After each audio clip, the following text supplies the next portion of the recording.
ప్రతి అక్షరం ప్రజల పక్షం. HR9 న్యూస్ టీవీకి స్వాగతం, సుస్వాగతం. ఆంధ్రప్రదేశ్ HIV ఎయిడ్స్ నియంత్రణ మండలి ఆదేశాల మేరకు జిల్లా HIV ఎయిడ్స్ నియంత్రణ మండలి ఆధ్వర్యంలో చైతన్య సంస్థ వారు SDGS కళాశాల హిందూపురం నందు మీకు తెలుసా HIV ఎయిడ్స్ పై అవగాహన కార్యక్రమాన్ని నిర్వహించడం జరిగింది. ఈ అవగాహన కార్యక్రమంలో HIV ఎయిడ్స్ వ్యాధి ఎలా వస్తుంది, ఎలా వ్యాపించదు, HIV ఎయిడ్స్ రాకుండా ఎటువంటి జాగ్రత్తలు తీసుకోవాలి, HIV ఎయిడ్స్ వ్యాధిగ్రస్తుల పట్ల వివక్షత, చిన్నచూపు లేకుండా ఎలాగా సమాజంలో కలిసి జీవించాలి, HIV ఎయిడ్స్ క్షయవ్యాధి సంబంధం గురించి, సుఖ వ్యాధులు మరియు చికిత్స గురించి, HIV AIDS act 2017, TG act 2019 ఆర్ట్ ముందులు టోల్ ఫ్రీ నంబర్ 1097 గురించి విద్యార్థినులకు తెలియజేయడం జరిగింది. ఈ కార్యక్రమంలో SDGS కళాశాల principal JSVS Prasad, doctor A Nagendra Kumar, NSS programme officer B Rajanna మరియు చైతన్య సంస్థ ప్రాజెక్టు మేనేజర్ MR తిప్పేస్వామి మరియు చైతన్య సంస్థ సిబ్బంది పాల్గొన్నారు. సొసైటీ అదేవిధంగా గవర్నమెంట్ హాస్పిటల్ నుంచి వచ్చినటువంటి హెల్త్ సెక్రటరీ గారికి, మిగిలిన ఉమెన్స్ వెల్ఫేర్ అసోసియేషన్ వారికి, వేదిక మీద ఉన్నటువంటి ప్రిన్సిపాల్ నాగేంద్ర సార్ గారికి, రాజన్న గారికి నా ధన్యవాదాలు. విద్యార్థులకు నా యొక్క ఆశీస్సులు.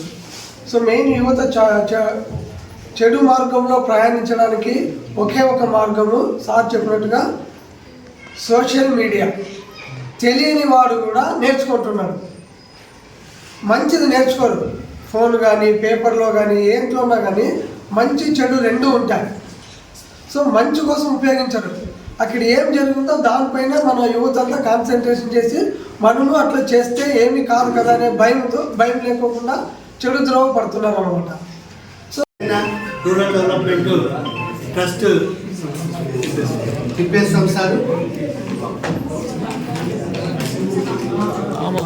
కౌన్సిలర్ బాబు సార్ గారు, బాబు సార్ గారికి, మన కళాశాల degree principal JSVS Prasad sir గారికి, MBA కళాశాల principal doctor A Nagendra Kumar sir గారికి ఈ సందర్భంగా అభినందనలు తెలియజేస్తూ, మీకు ఎయిడ్స్ వ్యాధి పైన సంపూర్ణమైనటువంటి అవగాహన కలిగించడానికి అనేక విషయాల్ని మీకు విద్యార్థులకి అందరూ కూడా వక్తలు మంచి విషయాన్ని తెలియజేశారు.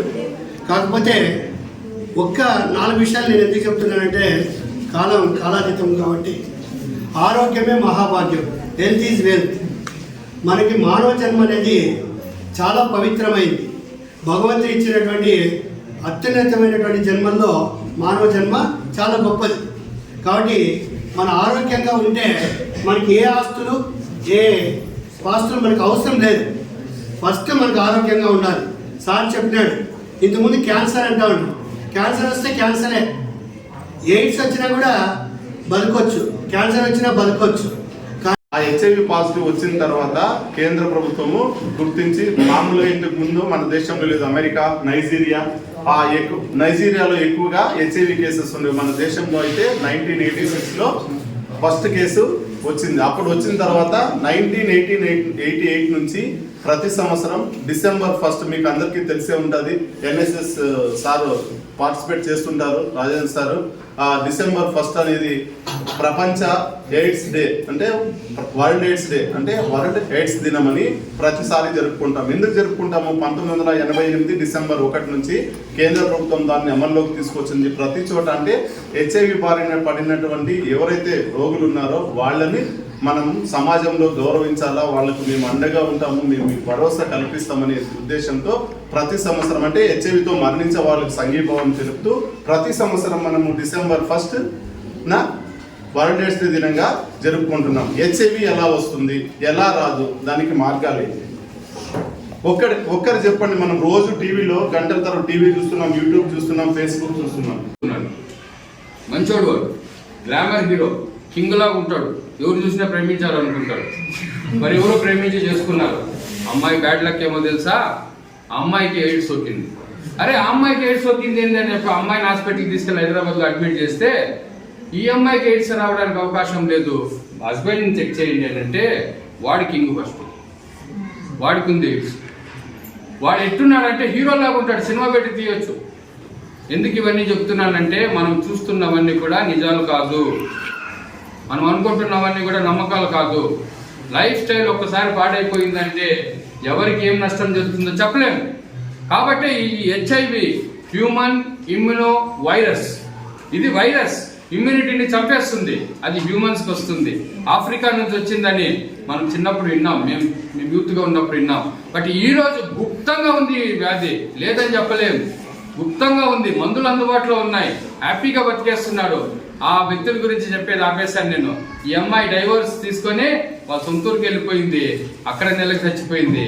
వాడు ఇక్కడ 6 ఏళ్ళు బతికి వీడిక్కడ చచ్చిపోయినాడు. ఇవన్నీ కూడా మనం అనుకున్నట్లు జరగవు, మనకి చెప్పి రావు. లైఫ్ స్టైల్ సరిగ్గా ఉంటే ఏవి జరగవు. ఒకటోసారి చెప్పాడు, 91% ఎలా వస్తుంది ఎయిడ్స్? సెక్స్ వల్ల వస్తుంది. సెక్సువల్ సేఫ్టీ లేకుండా చేయడం వల్ల. ఎందుకు సెక్సువల్ సేఫ్టీ తీసుకొని చేయాలా? సెక్సే కరెక్ట్ గా చేస్తే సరిపోతుంది కదా, చెప్పిన పద్ధతిలో చేస్తే సరిపోతుంది కదా, ధర్మంగా చేసుకుంటే సరిపోతుంది కదా. ఏంటి కొండోం వాడి చేసుకుంటే రాదా? మాట్లాడండి, డిస్కస్ చేయండి. ఇది రేపు పొద్దున్న మన వరకు వస్తే ఆ రోజు ఏడవలసి వస్తుంది. ఈరోజు సిగ్గుపడేది వదిలేసి మాట్లాడుకుందాం. ఎందుకు? సేఫ్గా ఉంటే సరిపోతుంది.